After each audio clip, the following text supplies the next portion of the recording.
एक नगर के राजा ने यह घोषणा करवा दी कि कल जब मेरे महल का मुख्य दरवाजा खोला जाएगा, तब जिस व्यक्ति ने जिस वस्तु को हाथ लगा दिया, वह वस्तु उसकी ही हो जाएगी। इस घोषणा को सुनकर सब लोग आपस में बातचीत करने लगे कि मैं अमुक वस्तु को हाथ लगाऊंगा।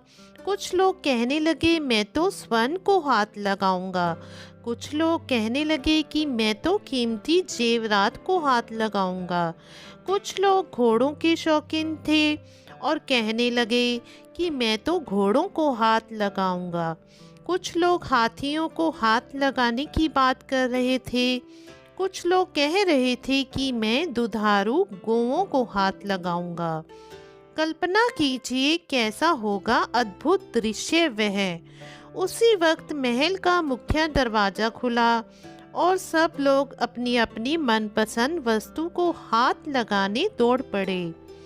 सबको इस बात की जल्दी थी कि पहले मैं अपनी मनपसंद वस्तु को हाथ लगा लूं, ताकि वह वस्तु हमेशा के लिए मेरी हो जाए।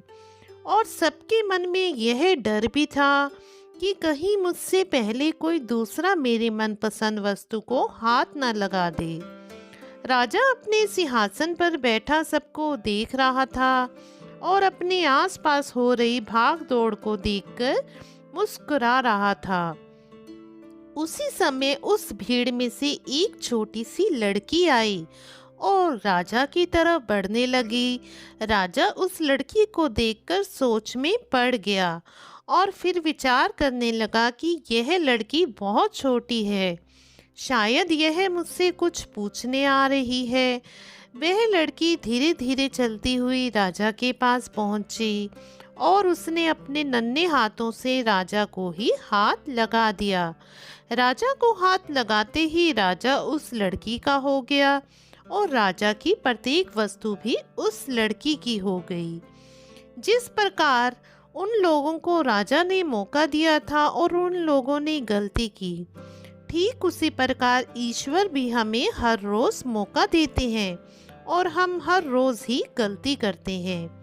हम ईश्वर को पाने की बजाय ईश्वर की बनाई हुई संसारी वस्तुओं की कामना करते हैं और उन्हें प्राप्त करने के लिए यत्न भी करते हैं, पर हम कभी इस बात पर विचार नहीं करते कि यदि ईश्वर हमारे हो गए तो उनकी बनाई हुई प्रत्येक वस्तु भी हमारी हो जाएगी।